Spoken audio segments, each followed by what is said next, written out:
Good morning. ધોરણ 12 commerce, વિષય વાણિજ્ય વ્યવસ્થા અને સંચાલન.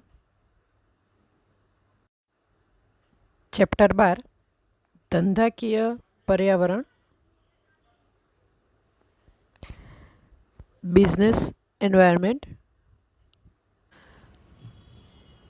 આજે આપણે ખાનગીકરણની નકારાત્મક અસરોનો અભ્યાસ કરીએ. ખાનગીકરણની નકારાત્મક અસરોમાં પહેલું છે કર્મચારીઓનું શોષણ. ખાનગીકરણ થાય એટલે કર્મચારીઓને જે સરકારી પગાર મળતો હોય પહેલાં તો એ નહીં મળે. જરૂરી નથી કે એટલો જ મળે. પોસિબલ છે કે જે મળતો સરકારીમાં મળતો હોય સેમ પોઝિશનનો એના કરતાં ઓછો પણ મળી શકે, અથવા તો બહુ સારી ચાલતું હોય તો એના કરતાં સારો પણ મળી શકે. બરાબર. તો મોટે ભાગે એવું માની લેવામાં આવે કે સરકારી સાહસની સામે ખાનગીકરણમાં ખાનગી કંપનીઓ કે ખાનગી કોઈપણ સંસ્થા હોય એ કર્મચારીઓ પાસે કામ કરાવે પણ એના એટલા પૈસા આપતા નથી. સરકારને મોટે ભાગે એવું આપણે ત્યાં જોવા પણ મળે છે. ઘણી જગ્યાએ એવું થાય છે કે સરકાર ખાનગી સાહસ જ્યારે કર્મચારીને લે, એને એપોઇન્ટ કરે ત્યારે એને જેટલો પગાર ઓફર કરેલો હોય એકચ્યુઅલમાં ઓન પેપર એના કરતાં વધારે બોલતો હોય. એટલે કે ધારો કે તમે 25,000 એ લોકો આપણી કર્મચારી પાસે 25,000ના પેમેન્ટ પર સહી કરાવડાવે કે સંસ્થા એને 25,000 ચૂકવે છે, પણ ખરેખર એ લોકો 25ના બદલે 15 જ ચૂકવતા હોય એવું પણ બને. ઘણી જગ્યાએ એવું થાય છે કે જેટલું ખરેખર કામ કરાવે છે એની સામે એટલો પગાર આપતા નથી. તો આ છે ખાનગીકરણની પહેલી સૌથી મોટી નકારાત્મક અસર. બીજું, ઉચ્ચ સંચાલકો દ્વારા સત્તાનો દુરુપયોગ. ઉચ્ચ સંચાલકો પોતાની પાસે જે સત્તા છે એનો ઘણીવાર દુરુપયોગ કરે, કારણ કે પોતાની સંસ્થા છે, એમના પર કોઈનું દાબ દબાણ નથી, પોતે ધારે એ કરી શકે એવું સમજે છે. એટલે એને લીધે એ લોકો ઘણી વખત પોતાને મળેલી સત્તાનો દુરુપયોગ કરી શકે. ત્યાર પછી છે આવક અને સંપત્તિની અસમાન વહેંચણી. ઘણીવાર એવું થાય છે કે જેમની પાસે વધારે સંપત્તિ છે, વધારે આવક છે, એમને ને એમને જ વધારે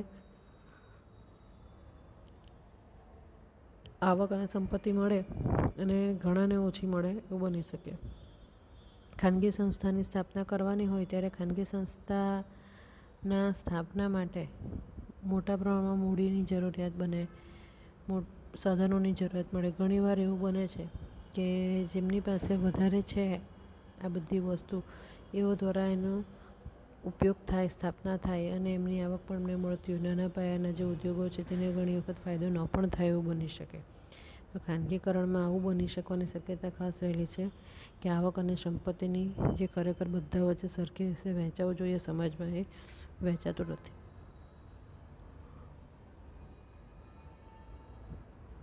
ત્યારબાદ કર્મચારીઓને નોકરીની સલામતીનો અભાવ. જો ખાનગીકરણમાં, ખાનગી સાહસમાં તમે નોકરીએ લાગો છો તો ઘણી વખત તમારા કામના આધારે એઓ તમને બઢતી આપતા હોય. કામ જેવું કરો તેના આધારે તમને પગાર મળતો હોય. ઘણી વખત એવું થાય કે કર્મચારીઓનું કામ નથી તો કર્મચારીઓને છૂટા કરવામાં આવે. મતલબ કહેવાનો અર્થ એ છે કે એક વખત કર્મચારી નોકરીએ લાગે પછી કાયમ માટે એ કર્મચારી ત્યાંનો જ બની રહે એવું જરૂરી નથી. તો કર્મચારીઓને નોકરીની સલામતી ન રહે એવું બની શકે. ઘણી વખત ફક્ત જ્યારે કામ હોય એટલા કામ પૂરતા જ કર્મચારી લેવામાં આવે, પછી એમને છૂટા કરવામાં આવે એવું પણ બની શકે. અત્યારે જ આપણને ખ્યાલ છે કે ખાનગી કંપનીઓમાં જ્યાં કોરોનાની સિચ્યુએશન ક્રિએટ થઈ તો ત્યારે ઘણી બધી સંસ્થાઓએ પોતાના કર્મચારીઓને છૂટા કરવા પડ્યા અને છૂટા ખાનગીકરણ હોવાને કારણે એઓ છૂટા કરી પણ દે છે. તો કહેવાનો અર્થ એ કે અહીંયા કર્મચારીઓની ખાનગી સંસ્થા સાથે નોકરીની સલામતી રહેતી નથી. ત્યારબાદ છે નફાને વધુ પ્રાથમિકતા. ખાનગી સંસ્થાનો મુખ્ય હેતુ નફાનો હોય છે. તેઓ ધંધાની સ્થાપના જ નફાના પ્રાધાન્ય આપીને કરે છે, નફો મેળવવા માટે કરે છે. એમને નફા સિવાય બાકીના હેતુઓ ગૌણ બનતા હોય છે. ત્યારબાદ ત્રીજું છે ગ્રાહકોનું શોષણ. ગ્રાહકોનું શોષણ. અહીંયા ગ્રાહકો જેટલા પૈસા વસ્તુના ઉત્પાદન પાછળ થયેલા છે એ સરખામણીમાં એટલા ચૂકવે. એ કહેવાનો અર્થ કે ગ્રાહકો ઘણી વખત વસ્તુ માટે જેટલા પૈસા ચૂકવે છે એટલો એમને ફાયદો કે એટલો એમને વસ્તુના વપરાશ પાછળ સંતોષ ન મળ્યો બને. ખાનગીકરણમાં ગ્રાહકોનું શોષણ થવાની પૂરેપૂરી શક્યતા રહેલી છે. ઘણી વખત વસ્તુની જેટલી કિંમત હોય એના કરતાં વધારે પડતી કિંમત લેવામાં આવે. ઘણી વખત વસ્તુનો જે ખરેખર ક્વોલિટી એક્સપેક્ટેડ હોય એટલી ક્વોલિટીવાળી વસ્તુ આપવામાં આવતી નથી. સાથે સાથે ભેળસેળવાળી વસ્તુઓ આવી શકે, છેતરપિંડી કરી શકાય, આવી ઘણી બધી રીતે ગ્રાહકોનું શોષણ થતું હોય છે. તો આ બધા છે ખાનગીકરણની નકારાત્મક અસરો. પણ આપણે એટલું વસ્તુ ફરજિયાત સ્વીકારવી પડે કે ખાનગીકરણની નકારાત્મક અસરો તો ઘણી છે, પણ એવી અસરો હોવા છતાં પણ અત્યારે ખાનગીકરણને વધારે ને વધારે સરકાર પ્રોત્સાહન આપી રહેલી છે. ઘણા બધા જાહેર સંસ્થાના એકમો સરકારે ખાનગી ક્ષેત્રને સોંપી દીધા છે. ઘણા બધા એકમોમાં હજુ 51% કે વધારે ઇક્વિટી મૂડી સરકાર દ્વારા ધારણ કરાયેલી છે, પરંતુ સરકારે જાહેર જનતાને પોતાની પાસે રહેલા શેર પૈકી કેટલાક શેરો વેચી દીધેલા છે અને હજુ પણ આ શેર વેચવાની નીતિ ચાલુ છે. મૂડી વિનિવેશ. તો આમ જાહેર ક્ષેત્રની સામે ખાનગીકરણ આવ્યા પછી ખાનગીકરણને લીધે જાહેર ક્ષેત્રનું મહત્ત્વ ઘટી ગયું છે અને ખાનગી ક્ષેત્રનું મહત્ત્વ ધીમે ધીમે વધી રહ્યું છે. હવે આપણે આગળ જોઈએ વૈશ્વિકીકરણ. વૈશ્વિકીકરણમાં પહેલાં આપણે જો વૈશ્વિકીકરણ એટલે ગ્લોબલાઇઝેશન. જ્યારે કોઈ પણ દેશ વિદેશી કંપનીઓને પોતાના દેશમાં ધંધો કરવાની મંજૂરી આપે અને પોતાના દેશની કંપનીઓને વિદેશોમાં ધંધો કરવાની મંજૂરી આપે તો તેને વૈશ્વિકીકરણ કહેવાય.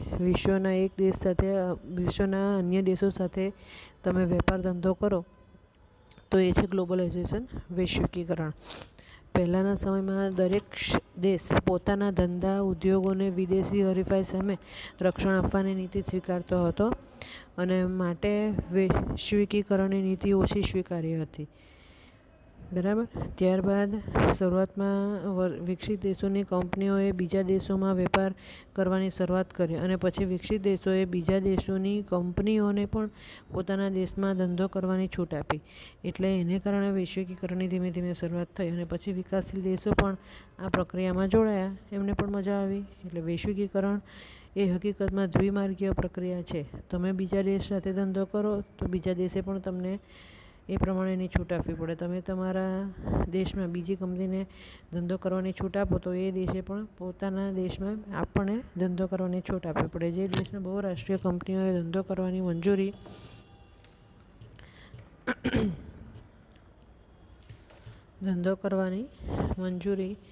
મળે છે તે દેશમાં રહેલી કંપનીઓને પણ વિદેશમાં ધંધો કરવાની મંજૂરી મળે છે. આમ દેશના ધંધા ઉદ્યોગનું રાષ્ટ્રીયકરણ થાય છે. સમગ્ર વિશ્વના ધંધા ઉદ્યોગોને વિકાસ થાય તે માટે વૈશ્વિક ધોરણે એક વ્યવસ્થા તંત્રની રચના જરૂરી છે અને વિશ્વ વેપાર સંગઠન એટલે કે વર્લ્ડ ટ્રેડ ઓર્ગેનાઇઝેશન WTOનું સ્વપ્ન સાકાર થાય છે. આ સંગઠન સમગ્ર વિશ્વમાં ધંધા ઉદ્યોગોનો વિકાસ થાય એ માટે પ્રયત્નશીલ છે. આ સંગઠન પોતાના સભ્ય દેશોના વૈશ્વિકીકરણના માર્ગમાં આવતા અવરોધને દૂર કરવાનો પૂરેપૂરો પ્રયત્ન કરે છે. ભારત આ સંગઠનમાં સ્થાપના થઈ ત્યારથી જ સભ્ય છે. તેથી વૈશ્વિકીકરણની પ્રક્રિયા ભારતમાં થોડી વધુ સરળ છે. હવે આગળ આપણે જોઈએ વૈશ્વિકીકરણ નીતિ સ્વીકારવાના ભાગરૂપે ભારતે વેપાર અને ટેરિફ અંગેનો સામાન્ય કરાર general agreement on trade and tariff GATT નો પણ સ્વીકાર કર્યો છે અને વિદેશી પેદાશો જે છે કે સેવાઓ છે એ દેશની અંદર આયાત કરવાની મંજૂરી કેટલીક શરતોને અધીન રહીને આપી દીધેલી છે. સેવા ક્ષેત્રના ઝડપી વિકાસ માટે વૈશ્વિકીકરણ જવાબદાર છે. બેન્કિંગ, વીમો, પરિવહન, સંદેશાવ્યવહાર, વખાર. તો આ બધા દેશની રાજકીય સરહદની મર્યાદાઓ દૂર થાય છે આ બધાના કારણે, અને કંપનીઓ આવી સેવાઓ વિશ્વના મોટાભાગના દેશો સુધી પહોંચાડી શકે છે. સમગ્ર વિશ્વ એક ગામડું, ગ્લોબલ વિલેજ બની ગયું છે એવું તમે કહી શકો. વિશ્વનું ગ્રાહક બજાર વિકાસ પામતું જાય છે અને હવે ભારત પણ આ વ્યવસ્થાનો એક ખૂબ જ મહત્ત્વનો ભાગ છે. તો આ સંદર્ભે આપણે જોવાનું છે વૈશ્વિકીકરણની હકારાત્મક અસરો. એમાં પહેલી છે મોટા પાયા પર ઉત્પાદન શક્ય બને છે. ધંધો વેપાર વિશ્વના અન્ય દેશો સાથે કરવાનો હોવાથી તમારે એ મોટા પાયા પર કરવાનું છે. આખા દેશમાં નું ઉત્પાદન આપણે ગણીએ, જે વિશ્વના દેશો સાથે વેપાર કરવા તૈયાર હોય તો એ મોટા પાયા પર ઉત્પાદન કરે, એટલે એ શક્ય બને. બીજું, હરીફાઈમાં વધારો થવાથી ગ્રાહકોના હકનું રક્ષણ થાય છે. કઈ રીતે? તો હરીફાઈમાં વધારો થાય, આપણે અન્ય દેશો સાથે હરીફાઈ કરવાની છે, એટલે એના કારણે આપણને જે વસ્તુ પાછળ જે વસ્તુ અન્ય દેશોમાં વેચાવાની, એ સામે અન્ય દેશો પણ આપણી સાથે આપણા દેશમાં વસ્તુ વેચવા આવવાના. હવે આપણા દેશની શરતોને અધીન તેઓએ આપણને વસ્તુ વેચવી પડે, એટલે જેવી તેવી ક્વોલિટીની ફાલતી વસ્તુ ન હોઈ શકે. આપણા દેશના ઉત્પાદકો પણ વ્યવસ્થિત સારી વસ્તુ બનાવવાના, ગુણવત્તાવાળી વસ્તુ બનાવવાના, જેનો ફાયદો આપણને પણ થાય, એટલે એ ગ્રાહકોના તરીકે આપણને આપણા હકોનું પણ રક્ષણ થાય. ગ્રાહકોને નવતર અને પરવડી શકે તેવી ટેકનોલોજી પ્રાપ્ત થાય છે. તો અન્ય દેશો સાથે ના વેપારથી આ ફાયદો થાય. અન્ય દેશોની ટેકનોલોજી આપણને મળી શકે, આપણી ટેકનોલોજી તેઓ લેતા આવડે, તેમની ટેકનોલોજી આપણને મળે, એટલે કંઈક નવી વસ્તુ આપણને વાપરવા મળે, નવી ટેકનોલોજી આપણને વાપરવા મળે, નવી ટેકનોલોજીવાળી વસ્તુ આપણને ઓછા ભાવે વાપરવા મળી શકે, પરવડી શકે એ રીતે, વ્યાજબી ભાવે. ત્યારબાદ ગુણવત્તાવાળી વસ્તુ કે સેવાની કિંમતમાં ઘટાડો થતાં વધુ ગ્રાહકો તેનો ઉપયોગ કરી શકે. તો એ સ્વાભાવિક વસ્તુ છે કે ગુણવત્તાવાળી જે વસ્તુ કે સેવા છે એની કિંમત ઓટોમેટિક ઘટવાની અને વધારે ગ્રાહકો તેનો ઉપયોગ કરી શકવાના. તો એ વૈશ્વિકીકરણને લીધે છે, અન્ય દેશો સાથેના સંપર્કને લીધે.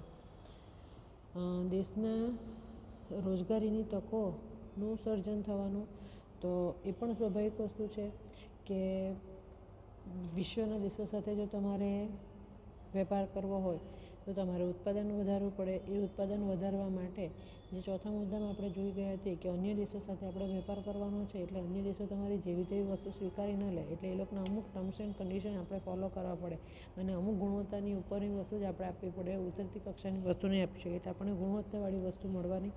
બરાબર. સાથે સાથે વસ્તુનું ઉત્પાદન કરવા માટે આપણને માણસો જોઈવાના, તો આપણે ત્યાંના કર્મચારીઓને કે વ્યક્તિઓને રોજગારી પ્રાપ્ત થવાની. ત્યારબાદ છે દેશની માળખાગત સુવિધાઓનું સર્જન થાય, શિક્ષણનું મહત્ત્વ પણ વધે અને દેશમાં શિક્ષણનું પ્રમાણ પણ વધે. ઇન્કમ વધતી જાય તેમ તેમ આ બધાનો વધારો થવાનો. એ જ વસ્તુ છે કે જે કહી શકે કે માળખાગત સુવિધાઓનું સર્જન થાય છે, જે દેશની માટે સામાન્ય બાબતો છે, દેશની સામાન્ય જનજીવન ચાલી રહે એના માટેની સુવિધાઓ, એટલે એ માળખાગત સુવિધાઓ છે. તો એમાં ફરક પડશે. નવા ઉદ્યોગોની સ્થાપના સરળ બનશે, સમગ્ર વિશ્વ એક ગામડું બની જાય અને સરકારી અમલદારશાહી અને તોમારશાહીમાંથી મુક્તિ મળે. તો આ છે એની હકારાત્મક અસરો. ત્યારબાદ છે વૈશ્વિકરણની નકારાત્મક અસરો. તો આપણે હવે જોઈએ વૈશ્વિકીકરણની નકારાત્મક અસરો. પહેલું છે બજાર વ્યવસ્થાપનનું કાર્ય મુશ્કેલ બને અને ખર્ચમાં વધારો થાય. આપણે વિશ્વના અન્ય દેશો સાથે સંપર્ક કરવાનો છે, એ દેશો આપણી વસ્તુ સ્વીકારે એ રીતનું આપણે ઉત્પાદન કરવાનું છે, એટલે બજારનું વ્યવસ્થાપન એ રીતે થવું જોઈએ, જે આપણા જેવા દેશ માટે થોડું અઘરું છે અને એ બધાના માટે આપણને ખર્ચો વધારે થાય. પછી બીજું છે આવશ્યકની વસ્તુ અને સેવાનું ઉત્પાદન અને વેચાણ જીવન જરૂરિયાતની ચીજ વસ્તુઓ અને સેવાઓના ભોગે વધતું જાય છે, કારણ કે જે લોકો વધારે ધનવાન છે, લોકો વધારે ને વધારે આ જ વસ્તુ ખરીદવા પાછળ ફોકસ કરે છે અને એમના માટે એ જ વસ્તુ વેચે પણ છે, એટલે એમનું જ ઉત્પાદન પણ વધવાનું. આ મત્સ્યકની જેમ જેમ ટેકનોલોજી વધી જાય છે તેમ તેમ મત્સ્યકની વસ્તુ અને સેવાઓનું ઉત્પાદન અને વેચાણ વધી જ રહ્યું છે. અત્યારે પણ આપણે ઘણા કુટુંબોમાં જોઈ શકીએ કે અત્યારનું જે ટીનેજર્સ છે તો એમને માટે મોબાઈલ વધારે ઇમ્પોર્ટન્ટ છે, બાઇક વધારે ઇમ્પોર્ટન્ટ છે. ઘરમાં કઈ રીતે સિચ્યુએશન છે, ઘરમાં કઈ રીતે મમ્મી પપ્પા ઘર ચલાવે છે એ બાબતનું નોલેજ નથી. અને નોલેજ હોય તો પણ એ લોકોને એના માટે ઇન્ટરેસ્ટ નથી. એ લોકોને પોતાની જરૂરિયાતો, પોતાની મોશોકની જરૂરિયાતો પાછળ પૈસાની જરૂરિયાત છે અને જીવન જરૂરી વસ્તુઓને એ લોકો એટલું ઓછું મહત્ત્વ આપે છે. ત્યારબાદ છે લોકોની માનસિકતામાં ધીમો સુધારો નવા પ્રશ્નો સર્જે છે. લોકોની જે માનસિકતા છે એ ધીમે ધીમે પહેલાંની સરખામણીમાં હવે બદલાતી ચાલી, સુધરી ચાલી એવું પણ તમે કહી શકો, બદલાતી ચાલી એવું પણ કહી શકો. પણ ધીમે ધીમે નવી ઘરેડમાં તમે આવો એટલે નવા પ્રશ્નોનું સર્જન થવાનું, જે પ્રોબ્લેમ ક્રિએટ કરી શકે. એક દેશ કે ઉપખંડ કે ખંડની આર્થિક સ્થિતિની અસર અન્ય દેશો ઉપર ઝડપથી થાય છે, કારણ કે વૈશ્વિક રીતે બધા એકબીજા સાથે જોડાયેલા છે. એટલે એક દેશમાં કોઈ પણ આર્થિક તકલીફ આવી તો એની સીધી અસર બીજા દેશની થવાની છે. આવક અને સંપત્તિની અસમાનતામાં વધારો થતો જોવા મળે. પછી છે સતત હરીફાઈને કારણે ઘણી વખત નીતિમત્તાનો ભોગ લેવાય છે. હરીફાઈમાં લોકો પોતાની નીતિઓ પણ ભૂલી જાય છે, તો એ પણ શક્ય બને. મોટું કદ ધરાવતા એકમોને વધુ પ્રમાણમાં લાભ મળતા જાય છે અને નાના કદના એકમો અસ્તિત્વનો સંઘર્ષ કરે છે, કારણ કે એમને આપણે આગળ વાત કરી તેમ આવક અને સંપત્તિમાં અસમાન વહેંચણી તેને આ પરિણામ છે. પછી છે શિક્ષણનો વ્યાપ વિકાસના વ્યાપના પ્રમાણમાં ધીમો છે. શિક્ષણનો વ્યાપ જે છે એ વિકાસના વ્યાપના પ્રમાણમાં ધીમો રહે છે, તો કર્મચારીઓ સ્પર્ધાત્મક રીતે નબળા પુરવાર થાય છે. કારણ કે શિક્ષણનો જેટલો વધારો થવો જોઈએ, લોકો પાસે પૈસા વધી ચાલ્યા પણ એની સામે શિક્ષણ પણ એટલું જ વધવું જોઈએ જે વધ્યું નથી. એટલે એ લોકોમાં ખરેખર જે સમજશક્તિ હોવી જોઈએ, એમનામાં જે ખરેખર ભાવનાઓ હોવી જોઈએ, જે સ્પર્ધાત્મક રીતે એવું બીજા સામે ઉભરી આવવા જોઈએ, તે થતું નથી. એ લોકોની સામે આપણે વિશ્વ સામે આપણે નબળા પુરવાર થઈએ છીએ.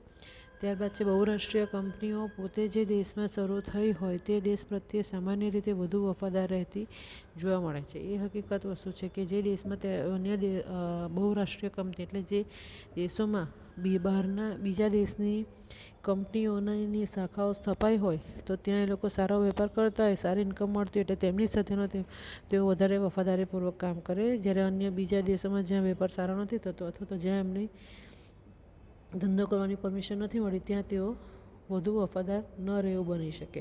ત્યારબાદ છે વૈશ્વિક સામ્રાજ્ય ધરાવતી કંપનીઓ જે તે દેશની આર્થિક નીતિ પોતાની કંપનીને વધુ અનુકૂળ થાય તે રીતે તે દેશના રાજકીય પક્ષો સાથે ગોઠવણ કરતી હોય છે. તો આ આપણા દેશમાં પણ ઘણી વખત થયેલું જોવા મળે. તમે જો ભૂતકાળ પર નજર કરો તો તમને આ બાબત ખબર પડશે કે વૈશ્વિક સામ્રાજ્ય ધરાવતી જે કંપનીઓ છે જેનો આખા વિશ્વમાં કદાચ શાખા તમને જોઈએ તો તે દેશની આર્થિક સ્થિતિ પર સીધી જ અસર કરે. વૈશ્વિક સ્તરે જેઓ નામના મેળવેલી છે એટલે તેમની પાસે પૈસા વધારે છે અને એ કંપની જો તમારા દેશમાં હોય તો તમારા દેશની નામના ઓટોમેટિક થાય. એટલે એને લીધે એમની આર્થિક નીતિ એ રાજકીય પક્ષો, એ દેશના રાજકીય પક્ષોની આર્થિક નીતિ જે તે આ જે કંપની વધારે નફો કરી આપે છે એના તરફની હોઈ શકે. તો આ રીતે તમે વૈશ્વિકીકરણની નકારાત્મક અસરોનો અભ્યાસ કર્યો. હવે અહીંયા આપણું આ ચેપ્ટર પૂર્ણ થાય છે. સાથે સાથે 12મા ધોરણનો સિલેબસ પણ પૂર્ણ થાય છે. નેક્સ્ટ અહીંયા આપણું અભ્યાસક્રમ પૂર્ણ થાય છે. Thank you.